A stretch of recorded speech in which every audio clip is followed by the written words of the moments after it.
In today's video, I'm going to teach you how to draw a new container in Framer. To get started, open Framer and head into the project you want to work on. Once you're inside the project, click into the specific page where you want the new container to appear. This is important because containers are added directly onto the page canvas you're currently editing. Now, with the page open, press the F key on your keyboard. That activates the frame or layout drawing tool. If you prefer using the interface instead of shortcuts, you can also go to the top left toolbar and click the layout icon, which looks like a square outline or bounding box. Once that tool is active, click and drag anywhere on the canvas to draw your container. As you drag, you can control the size visually, which makes it easy to shape it exactly how you want. If you want the container to be a perfect square, hold down Shift while dragging.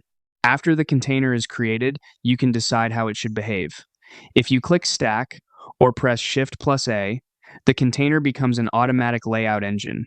That means anything you place inside it will automatically arrange itself in either a row or a column. If you'd rather position elements freely by dragging them wherever you want, leave it as a standard frame instead.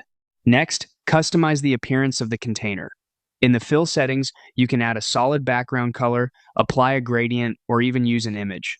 Then click into Colors, where you can further style the container by adjusting things like the border, stroke thickness, and corner radius if you want softer, rounded edges.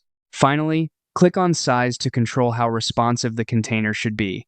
You can set the width or height to fill if you want it to adapt to available space, or keep it fixed if you want exact dimensions. And that's how to draw and customize a new container in Framer.